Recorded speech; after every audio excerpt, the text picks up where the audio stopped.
Okay बच्चों को we had seen yesterday कि हम पोटेंशियल मीटर को किन किन चीज़ों के लिए यूज़ करते हैं। एक तो किसी EMF of an unknown cell को निकालने के लिए, दूसरा अननोन सेल्स के ईएमएफ के रेशियोज को निकालने के लिए, और तीसरा internal resistance of an cell को निकालने।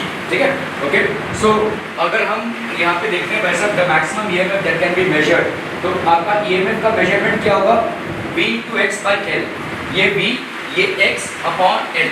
ठीक है, V by L आपका हो जाएगा K, that is potential gradient. ठीक है, अगर आपको भाई साहब यहाँ पे दो चीजें दी हो सकती हैं, एक पोटेंशियोमीटर है जिसका पोटेंशियल ग्रेडियंट दिया हुआ है, तो that means V by L। एक पोटेंशियोमीटर है जिसका जो प्राइमरी सर्किट में जो सेल है उसका वोल्टेज दिया हुआ है, दैट मींस V। ठीक है, और L ऑफ कोर्स ज्यादा करके 100 सेंटीमीटर होता है, ज्यादा करके। ठीक है, तो अगर आपको भाई साहब सवाल में दिया हुआ है कि एक पोटेंशियोमीटर है जिसका पोटेंशियल, अगर आपको सवाल में यहाँ पे दिया हुआ है कि एक पोटेंशियोमीटर है जिसका पोटेंशियल ग्रेडियंट आपको दिया हुआ है। ठीक है, so let's say you have been given the potential gradient. So अगर पोटेंशियल ग्रेडियंट आपको दिया हुआ है, potential gradient, so that means what has been given to you, the value of V by L, ये आपको दिया हुआ है। ठीक है, the potential gradient means that the value of V by L is given, or else आपको यहाँ पे दिया जा सकता है V की वैल्यू। V को कैसे बोलेंगे हम, potential in primary circuit, in primary circuit. ठीक है, ये आपका पोटेंशियल है वैसे प्राइमरी सर्किट, ये दिया हुआ है। L की वैल्यू जनरली 100 सेंटीमीटर होती है। ठीक है, otherwise whatever is been given. ठीक है, तो आपका जो EMF होगा of the unknown cell that you are trying to determine, that will be equal to Vx by L। इस V by L को अपन बोलते हैं पोटेंशियल ग्रेडियंट इनटू x। ठीक है, ये अपन कल डिराइव कर चुके हैं, पढ़ चुके हैं इसको। ठीक है, okay. How do we compare EMFs of two cells, तो अगर आप देखोगे भाई साहब यहाँ पे, हाँ, एक नेसेसरी कंडीशन क्या है पोटेंशियोमीटर को पोटेंशियोमीटर की तरह काम करने की, फरमाइए, बताइए, रीजन बताइए, एक नेसेसरी कंडीशन क्या है आदित्य पार्ट 2?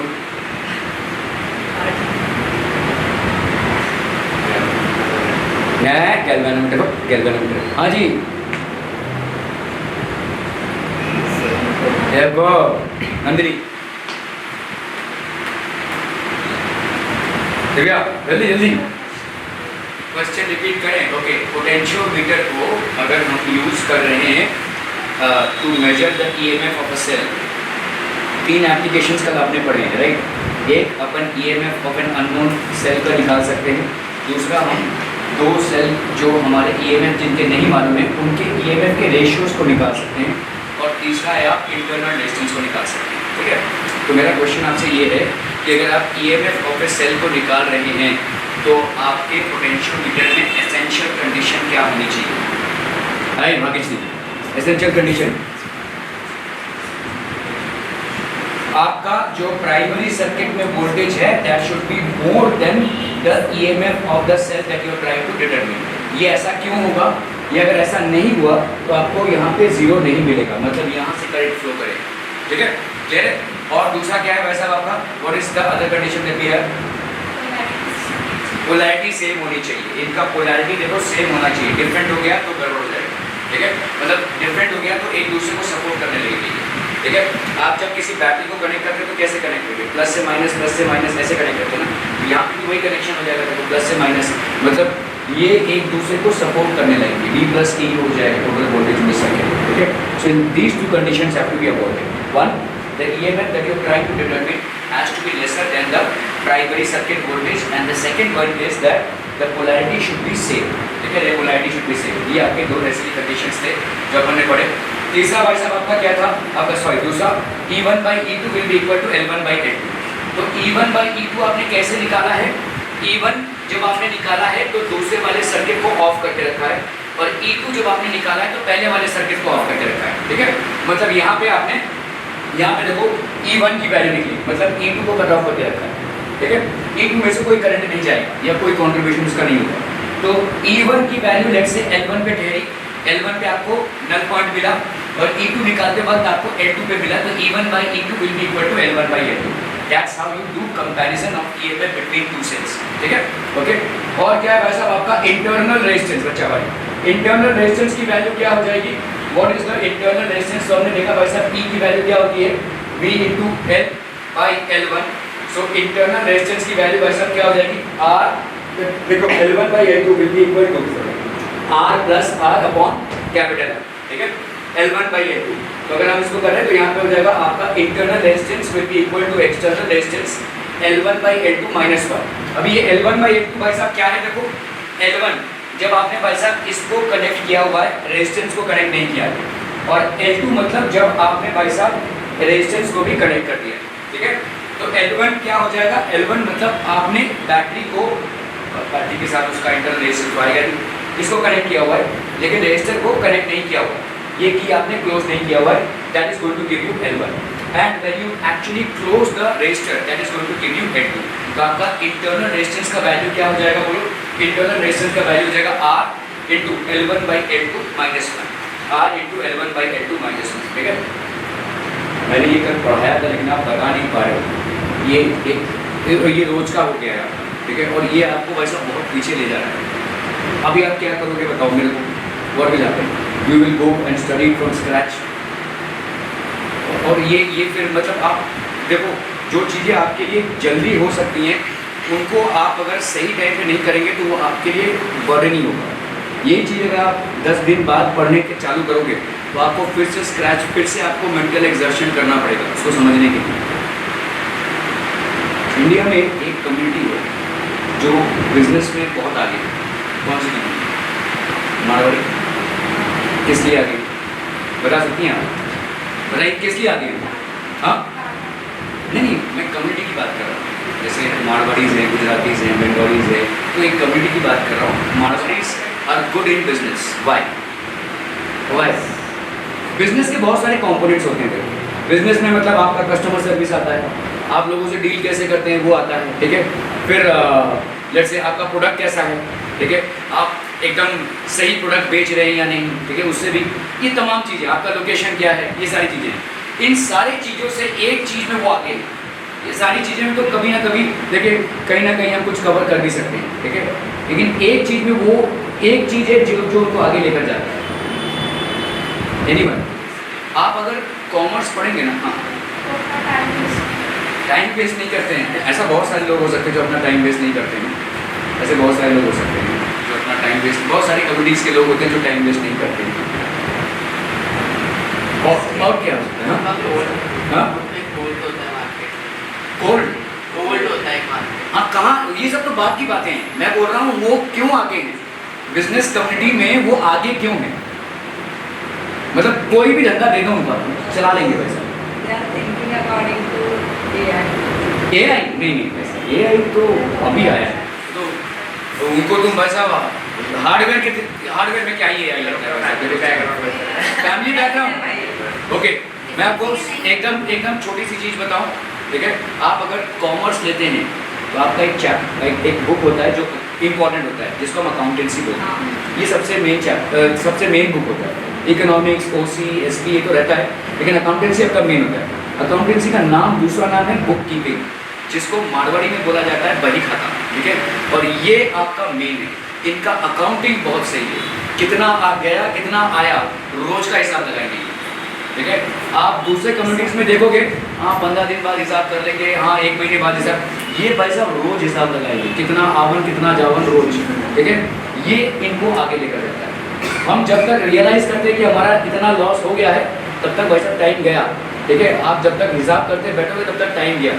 यही चीज़ स्टूडेंट लाइफ में भी लाने की कोशिश कीजिए, ठीक है, आप हिसाब किताब लगाइए चीज़ों का, आपने कितना पढ़ा है ये घंटों से नहीं होता है कि आपने कितना टाइम स्पेंड किया है, आपने कितने सवाल लगाए हैं। आप आज फिजिक्स की बुक खोलते हो भाई साहब, NCERT से SCERT से कितने सवाल लगाते हो, केमिस्ट्री के कितने सवाल लगाते हो, वो आपका क्रीम पढ़ाई है। इस हिसाब को मेंटेन कीजिए, इस हिसाब को बढ़ाने की कोशिश कीजिए। रोज़ हिसाब लगाएंगे ना तो आप रोज़ उस हिसाब को बढ़ाने की कोशिश भी करेंगे और वही आपको आगे लेकर जाएगा, जो आप नहीं कर रहे।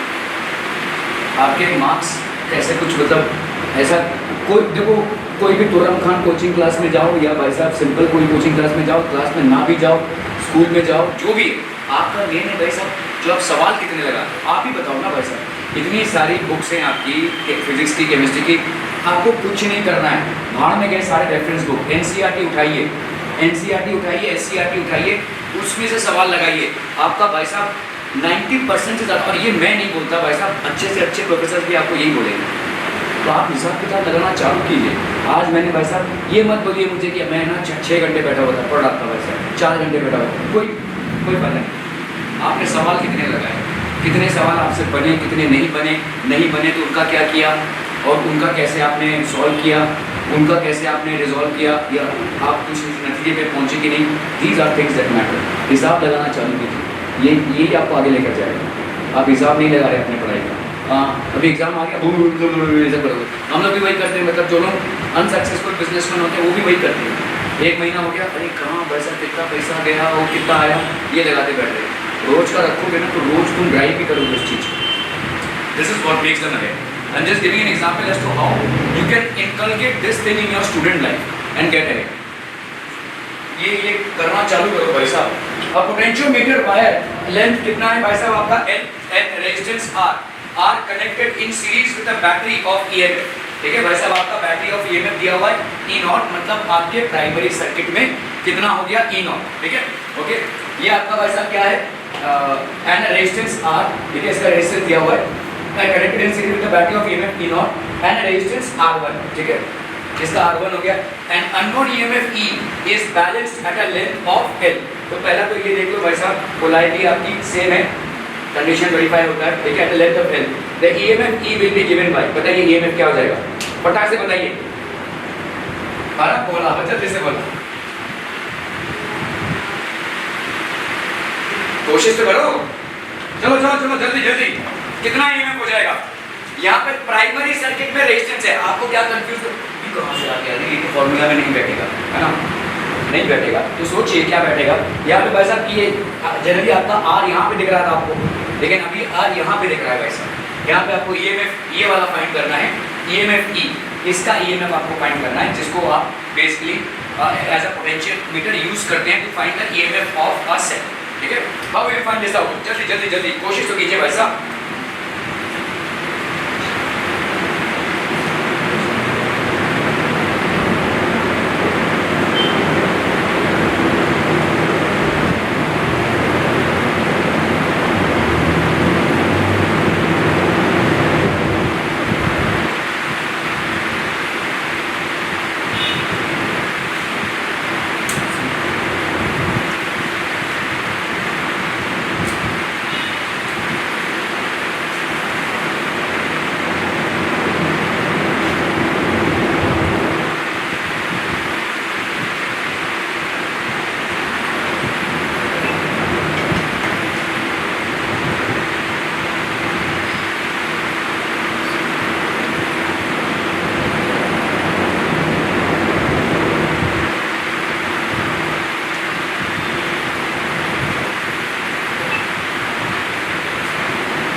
करंट इन द वायर भाई साहब कितना हो जाएगा इस वाले, तो ऐसा कर लो ना वैसे, जैसे यहाँ पे करंट आपका यहाँ पे कितना है, आइए जब आप नल पॉइंट पे आते हैं तो आपका गैल्वेनोमीटर बेसिकली क्या दिखा रहा है, जीरो दिखा रहा है, मतलब इस सेक्शन में कितना करंट होगा, 0। ठीक है, current in the wire AB, तो इस वायर AB में कितना करंट होगा भाई साहब, I।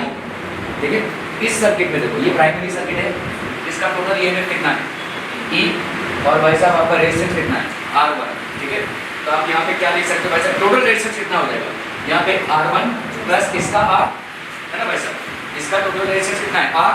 ठीक है, तो E upon R1 plus R, ये हो गया भाई साहब क्या, current in the wire AB में इतना करंट होगा, इसको भूल जाओ अभी फिलहाल। ठीक है, आपका current in the wire AB will be equal to क्या भाई, V is equal to I by R, IR होता है, तो I क्या हो जाएगा, V बाई R। V कितना है यहाँ पे E0, और R कितना है आपका, क्योंकि ये और ये सीरीज में है, that is R1 plus R। ठीक है, क्लियर, तो this will be I is equal to E0 by R1 plus R। Potential gradient क्या होता है, potential gradient is potential drop per unit length. ठीक है, ओके, देखो यहाँ पे आपको दिया हुआ है, this is what, this is R is what, यहाँ पे आपको देखो दिया हुआ है R and resistance R, and resistance R are connected in series, तो wire of length L, तो लेंथ हो गया भाई साहब इसका क्या L, तो रेजिस्टेंस पर यूनिट लेंथ कितना हो जाएगा R बाई L, रेजिस्टेंस पर यूनिट लेंथ हो गया भाई साहब आपका R बाई L, तो आपका इतने का रेजिस्टेंस कितना हो जाएगा, देखो पोटेंशियल ग्रेडियंट क्या होगा, पोटेंशियल ग्रेडियंट होगा V by L, V by L मतलब IR बाई L, ठीक है। तो I की वैल्यू आप निकाल चुके हैं, कितना है E not R1 plus R, तो I की जगह पे आपने लिखा E not R1 plus R और ये R बाई L। क्या ये समझ में आ रहा है बच्चों हमारी, ठीक है ओके। E क्या होता है आपका, देखो जब हम एक पोटेंशियोमीटर को यूज कर रहे हैं in order to determine the EMF of a cell, E is equal to, आपने अभी देखो रिवाइज भी किया, E is equal to K into L, that is V by L into L, ठीक है। ये L क्या है, ये वाला डिस्टेंस जहां पे आपको नल पॉइंट मिल रहा है, ठीक है। तो this will B K into L, K की वैल्यू आप निकाल चुके हैं भाई साहब, इतना है, तो E not R1 plus R by L into L, ठीक है। So E will be equal to E not R by R plus R1 L by L, ठीक है। Are we clear on this? So the option C is the correct answer. क्या ये समझ में आ रहा है? देखो कॉन्सेप्ट क्या यूज हुआ है यहाँ पे, थोड़ा सा घुमा के आपको सवाल दे दिया गया। जनरली आपने देखा था डेरिवेशन में यहाँ पे E था और यहाँ पे एक छोटा सा R था, लेकिन यहाँ पे R को इस तरफ दिया गया है, यहाँ पे इस वायर की रेजिस्टेंस आपको बोल दी गई है R, ठीक है। तो क्योंकि इस वायर का रेजिस्टेंस आपको दिया हुआ है, तो इस प्राइमरी सर्किट में टोटल रेजिस्टेंस कितना हो जाएगा R1 प्लस R, तो प्राइमरी सर्किट में आपका टोटल करंट कितना हो जाएगा E not upon R1 plus R, ये हो गया आपका करंट। अभी ये अगर करंट है आपका, तो पोटेंशियल पर unit length that is K जो है पोटेंशियल ग्रेडियंट, वो कितना हो जाएगा V बाई L होता है, वो V होता है आपका IR, तो ये हो गया IR मतलब E not R1 by R into R by L, ठीक है। IR मतलब ये I और ये आपका रेजिस्टेंस, ठीक है। So that mean potential gradient, देखो हम इस पूरे सर्किट का नहीं मेजर कर रहे हैं, हम इसका ही मेजर कर रहे हैं सिर्फ, only this part. Potential gradient is only applicable to the wire part, ठीक है। तो ये होगा आपका V बाई L, तो आपका पोटेंशियल पूरे में क्या है भाई साहब V बाई L, तो that will be equal to IR by L। E कितना हो गया भाई साहब आपका K है, E की वैल्यू कितनी हो गई E not R1 by R, R to R into L, तो E की वैल्यू बस E की वैल्यू कितनी हो जाएगी K इंटू L, तो K की वैल्यू ये हो गई इंटू L, तो E not R L R plus R1 into L, option C is the correct answer, ठीक है okay. A potentiometer iron is 100 centimeter long and a constant potential difference is maintained across it, ठीक है। Two cells are connected in series, तो आपने दो sales को भाई साहब सीरीज में कनेक्ट किया हुआ है, यहाँ पे और यहाँ पे। First two support one another, ये एक दूसरे को सपोर्ट कर रहे हैं, and then two not to support one another, opposite direction. The balance point obtain, ये वाले बैलेंस पॉइंट पे कितना है 50, और यहाँ पे बैलेंस पॉइंट या नल पॉइंट कितना है आपका 10, ठीक है। From the positive end of the wire in the two cases, the ratio of EMFs is, आपका भाई साहब रेशियो ऑफ EMFs कितना हो जाएगा E1 is to E2। चलिए फटाफट इसको करने की कोशिश कीजिए, समझ में आ रहा है सवाल? देखो यहाँ पे सेम पोलैरिटी है, दोनों की सेम मतलब यहाँ पे एक दूसरे को सपोर्ट कर रही है, ये एक दूसरे को अपोज कर रहे हैं भाई साहब, ठीक है, ऐसा रिपीट किया हुआ है। चलिए फटाफट कोई जल्दी।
देखो यहाँ पे आपका E का वैल्यू कितना होता है, आपने देखा पोटेंशियोमीटर अरेंजमेंट में, हाँ यहाँ पे इस R को भी आपको कंसिडरेशन में लेना है अगर, तो अलग बात है, लेकिन शॉर्टकट में अगर हम देखें तो ये V और R दोनों के लिए सेम है, ठीक है।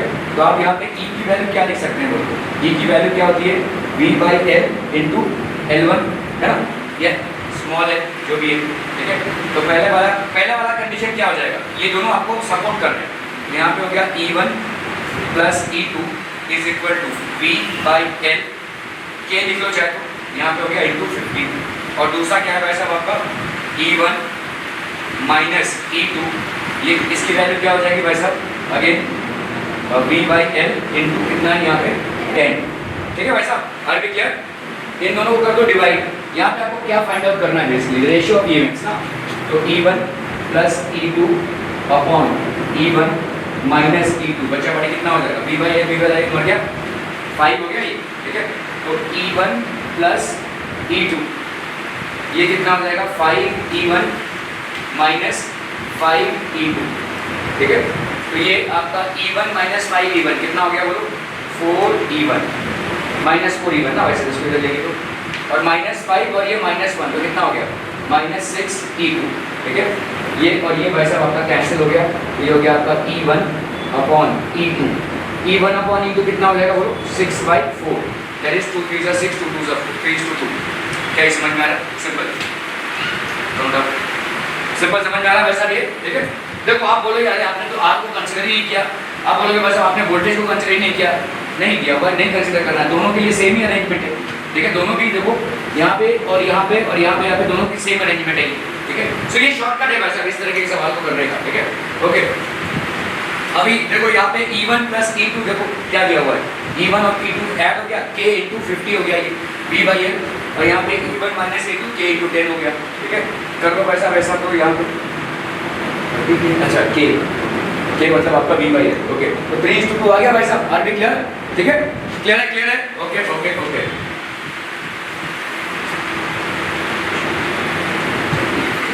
A potentiometer circuit has been set up for finding the internal resistance of a given cell.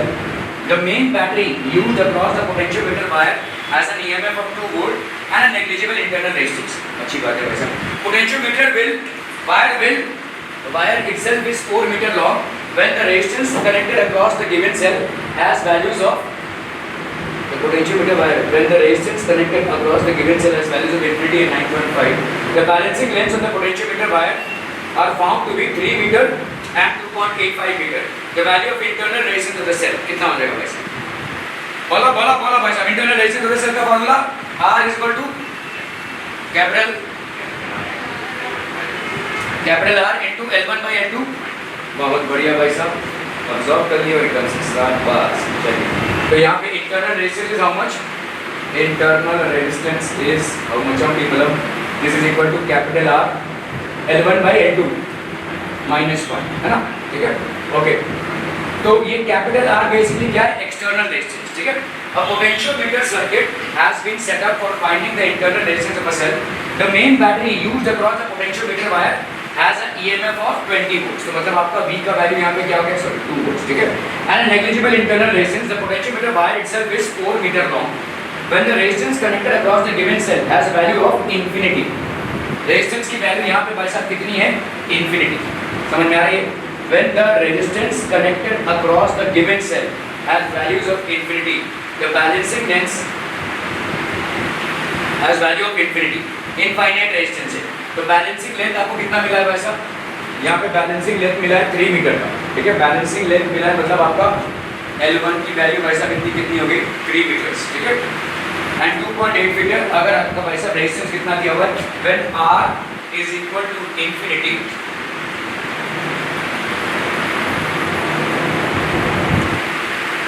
when the resistance is connected across the given cell has value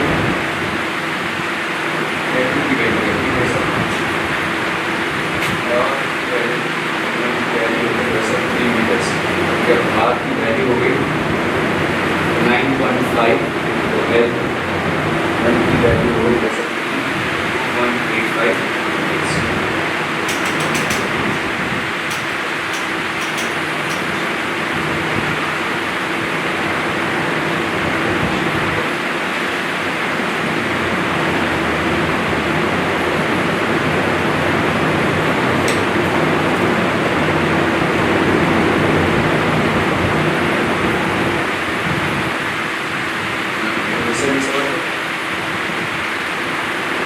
okay यहाँ पे देखो इन्फिनिटी है आपका एक्सटर्नल रेजिस्टेंस, है ना, और यहाँ पे R है इसका इंटरनल रेजिस्टेंस, 3 मीटर का बैलेंसिंग हो रही है, 2 वोल्ट हो गया ये, ठीक है।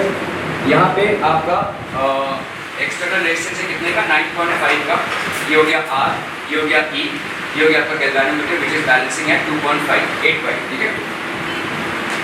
ओके, पोटेंशियल ग्रेडियंट क्या हो जाएगा भाई साहब, V/L, ठीक है, V/L, वोल्टेज कितना है आपका 2 और लेंथ कितना है आपका 4, तो ये हो गया आपका potential gradient, that is the value of K। Since the external resistance connected with the cell in the secondary circuit is infinite, thus EMF of the cell will be how much? भाई साहब EMF of the cell will be equal to K into L। भाई साहब देखो यहाँ पे तो आपका infinite resistance है, मतलब कोई करंट नहीं जाएगा, तो आपका जब हमने इसको कनेक्ट किया हुआ है, ये EMF of the cell will be equal to how much? जो यहाँ पे पोटेंशियल दिखा रहा हूँ भाई साहब, यहाँ पे पोटेंशियल कितना दिखा रहा है, आपका पोटेंशियल होगा K into L, ठीक है, that will B K into 3। तो EMF कितना हो गया भाई साहब, इसका EMF हो गया कितना 1.5। क्या ये समझ में आ रहा है? देखो इसको भूल जाओ फिलहाल, इसको हमने देखो 2 वोल्ट को हमने क्यों यूज किया है यहाँ पे, यहाँ पे 2 वोल्ट की बैटरी है ना, 2 वोल्ट का भाई साहब बैटरी है आपका, तो अगर हम K की वैल्यू निकालें, K होता है आपका V/L, तो अपने को मालूम है ये 2 वोल्ट का है, और L भाई साहब कितना है 4 मीटर का, तो ये हो गया आपका 1/2 दैट इज 0.5, ये हो गया भाई साहब K का वैल्यू, ठीक है, वोल्ट पर मीटर, ये हो गया K का वैल्यू। ओके, अभी पोटेंशियल ग्रेडियंट हो गया भाई साहब आपका कितना 0.5। अभी E आपने देखा है जब हम पोटेंशियोमीटर को बेसिकली यूज करते हैं in order to measure the measure the EMF of a cell, तो हमने जब EMF को मेजर करते हैं तो इसको हम कनेक्ट ही नहीं करते, है ना। अभी भी देखो अगर ये R इंफिनिटी है तो इसका मतलब इसको ना कनेक्ट करने के बराबर ही हुआ। देखो either this circuit is represented like this, और समझ लो कोई R है और ये ऐसे स्विच ओपन है, both mean the same thing, ठीक है। अगर किसी R को आपने कनेक्ट किया, ये समझ लो R आपका क्या है, इनफाइनाइट रेजिस्टेंस है, इसको आपने कनेक्ट कर दिया या आपने स्विच को ओपन रखा है, both will mean the same thing, no current will flow to that, ठीक है। तो इसका मतलब आपका सर्किट कहाँ पे है, देखो ये सर्किट कहाँ पे है, देखो this is basically the circuit, ये आपका सर्किट है, यहाँ से कोई वैसा करंट जा ही नहीं रहा। So if this is the circuit then we have studied that EMF is equal to how much, EMF हो जाएगा आपका भाई साहब K into L होता है, that is V/L into L। तो K की वैल्यू अपन ने फाइंड आउट की है कितनी है 0.5, और यहाँ पे L की वैल्यू भाई साहब हो रही है 3, तो ये हो जाएगा सिंपल 1.5 वोल्ट। आर भी क्लियर अंडरस्टैंड पीपल, ठीक है। R को इंफिनिटी बोलना या R की सर्किट में स्विच को ओपन रखना, both mean the same thing, that is no current is getting drawn through that circuit, ठीक है। ओके ओके, अभी हम आते हैं भाई साहब इस वाले सिचुएशन में जहाँ पे आपने R की वैल्यू फाइनाइट ली हुई है, दैट इज 9.5, और यहाँ पे एडजस्टमेंट हो रहा है कहाँ पे 2.85 पे। अभी तक तुम EMF इसका निकाल चुके हो, कितना है 1.5, ठीक है, 1.5 निकाल चुके हो। ओके, तो आपका भाई साहब इस वाले सर्किट में करंट कितना होगा, इस वाले सर्किट में करंट कितना हो जाएगा बोलो। यहाँ पे देखो इस वाले सर्किट में भले करंट 0 हो IG, लेकिन यहाँ पे तो करंट है ना, ठीक है। तो मतलब आपका ये वाला रेजिस्टेंस प्लस ये वाला रेजिस्टेंस है ना, so that will B how much R plus 9.5, और इस वाले सर्किट में टोटल वोल्टेज कितना है आपका जो EMF है, तो I is equal to EMF upon R plus 9.5 at null point. Null point पे भाई साहब क्या हो जाएगा VAC, ये कितना होगा बोलो, जो I करंट इसमें फ्लो हो रहा है, I करंट फ्लो हो रहा है इनटू 9.5। आज भी क्लियर, देखो VAC की वैल्यू अगर हम निकालें, ये VAC देखो यहाँ पे ये A और C का पोटेंशियल क्या होगा, इसको भूल जाओ, ठीक है। अगर मैं सिर्फ इस सर्किट को देख रहा हूँ एट नल पॉइंट VAC, मतलब आप यहाँ से गए और आपने सिर्फ इसको ही एनकाउंटर किया ना, तो देखो आप ऐसे जा रहे हैं इस लूप में, कौन से लूप में, ऐसे वाले लूप में, ठीक है। तो ये हो गया आपका VA, आप ऐसे जा रहे हो, करंट भी ऐसे ही आ रहा है, तो आपका क्या हो जाएगा -IR is equal to VC, ठीक है। तो VA minus VC will be equal to IR, that is VAC will be equal to IR। क्या ये समझ में आ रहा है बच्चा हमारी? ओके, तो आपका भाई साहब IR कितना हो गया, I इंटू 9.5। I की वैल्यू भाई साहब यहाँ पे कितनी हो जाएगी, देखो I की वैल्यू विल बी 2/4 बाई 2/4, बताइए भाई साहब फटाफट फटाफट, बाई 2/4, सॉरी यहाँ पे आपका VAC दैट इज 2/4 इंटू 2.85, आपका भाई साहब K इंटू L है, इस बेसिकली K इंटू L है ना। E और V यहाँ पे भाई साहब E का वैल्यू कितना हो जाएगा K इंटू L, ठीक है, ये हो गया आपका 2.85, that will be equal to this, ठीक है, क्लियर है भाई साहब, आगे क्लियर हो दिस वन, ओके। तो आपका हो गया यहाँ पे कितना 5.7 जो भी है, this will be R, that is how you will determine the value of R to be 0.5 joules, ठीक है, क्लियर है।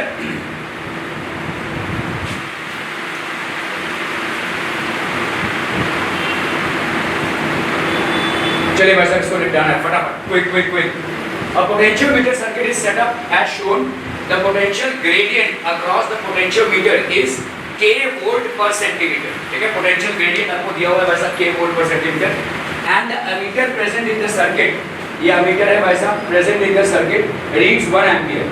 The balance points when the key terminals 1 and 2 and 1 and 3 are plugged in, ठीक है, are found to be L1 and L2 centimeter respectively. The magnitudes of the resistors R and X, ठीक है, in ohms then respectively equal to कितना, तो K के format में ही answer है। चलिए फटाफट क्विक राइट आउट पीपल।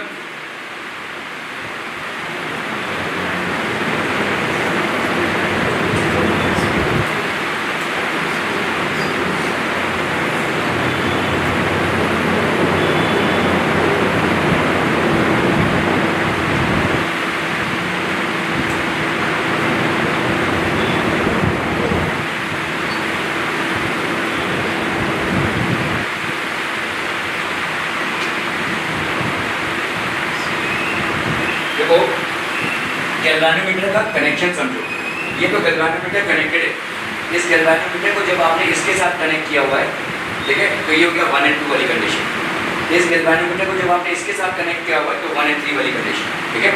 इस plug in are found to be, तो इसमें जब आपने 1 और 2 को कनेक्ट किया हुआ है तो आपका बैलेंसिंग पॉइंट कहाँ पे आ रहा है, L1 पे, और जब आपने 1 और 3 को कनेक्ट किया हुआ है तो आपका बैलेंसिंग पॉइंट कितने पे आ रहा है, L2 पे, ठीक है।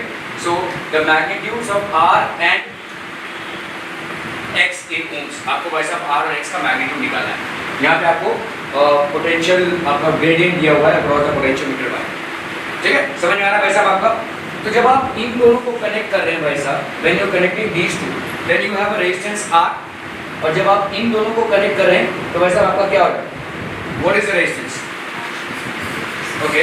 तो देखो यहाँ पे जब आपने इन दोनों को कनेक्ट किया, किसको 1 और 2 को कनेक्ट किया, 3 को आपने कनेक्ट नहीं किया, ठीक है।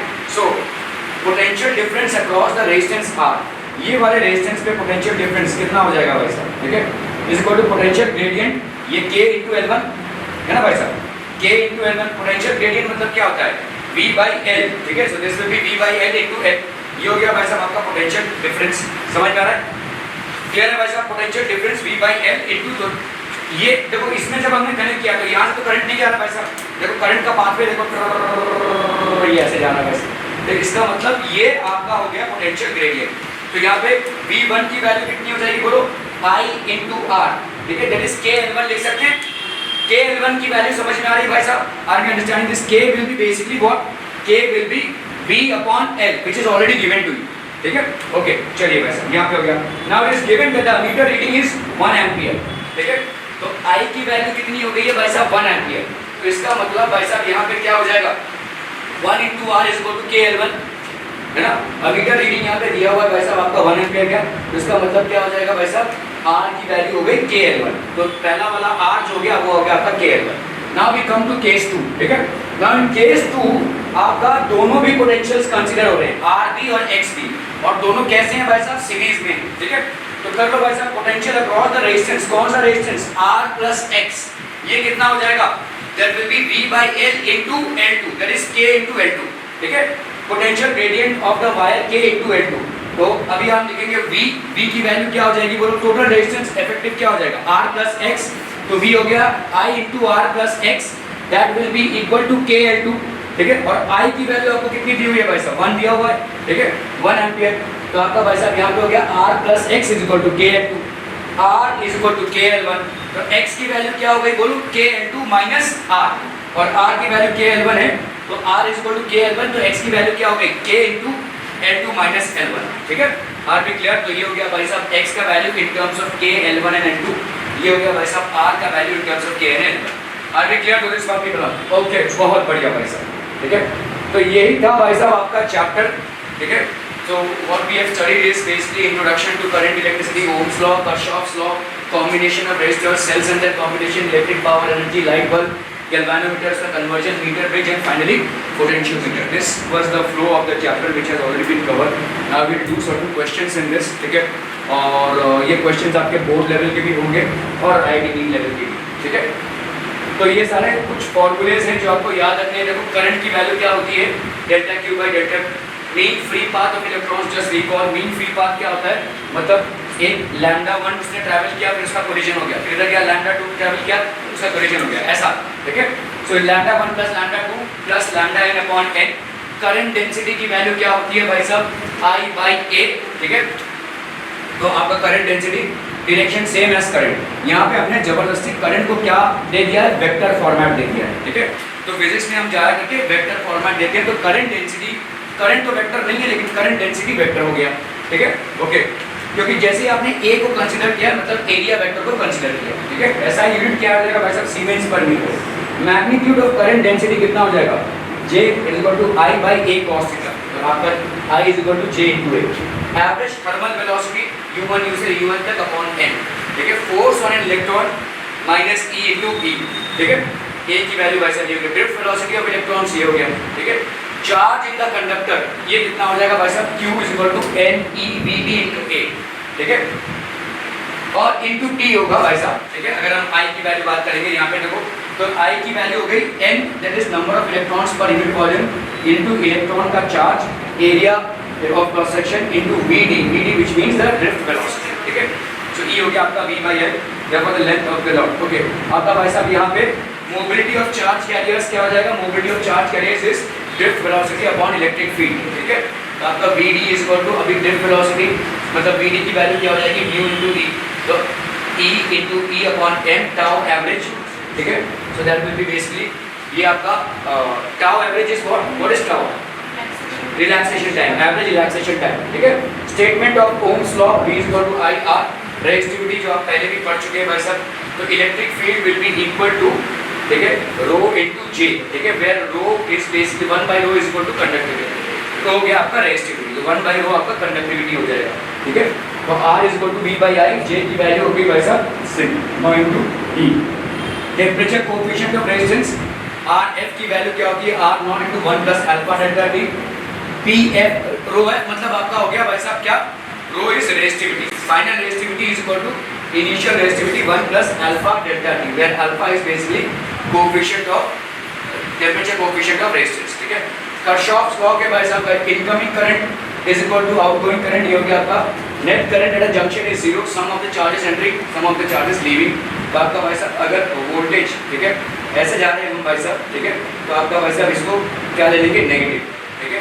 तो ये तो हमने देख लिया है भाई साहब। यहाँ पे कलर कोडिंग का देखो ग्रे, ठीक है, तो ये वाला ग्रे है, ठीक है? ओके, तो ये आपके कलर कोडिंग्स हैं विद एरर अपॉर्चुनिटीज, ठीक है? सो दीस इसमें चिट्टू पिट्टू सवाल बन जाते हैं भाई साहब आपका, ठीक है? V की वैल्यू अभी आपके भाई साहब रेजिस्टर्स को सीरीज में ऐड किया है, ये पैरेलल में, that all depends. Infinite network है भाई साहब आपका, this is basically infinite network, जिसको आपको थोड़ा सा समझना है, क्योंकि यहाँ पे R1 प्लस इसका पूरा, ठीक है? सो इसको अगर आप ऐड करेंगे तो आपको एक क्वाड्रेटिक इक्वेशन मिल जाएगा भाई साहब, you are going to get a quadratic equation. Galvanometer भाई साहब, गैल्वेनोमीटर कनेक्ट करते हैं हम, तो ये एक एक्सटेंशन है किसका, व्हीटस्टोन ब्रिज का, ठीक है? दैट इज बेसिकली आपका फोल्डिंग एक्सिस सिमेट्री और पैरेलल एक्सिस और परपेंडिकुलर एक्सिस देखा था हमने।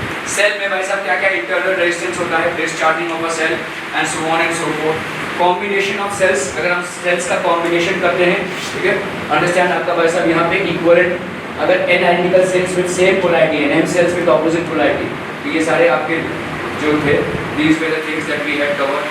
Power is equal to voltage into current, ठीक है? If two resistors are there, तो आपका भाई साहब ये resistors हो गया पैरेलल कॉम्बिनेशन का, ओके? पैरेलल कॉम्बिनेशन का टोटल पावर हो जाएगा P1 प्लस P2, और अगर आप सीरीज कॉम्बिनेशन का ले रहे हैं तो 1 by P is equal to 1 by P1 plus 1 by P2, ठीक है? Okay, applications of galvanometer, galvanometer के भाई साहब ये एप्लीकेशंस हो गए।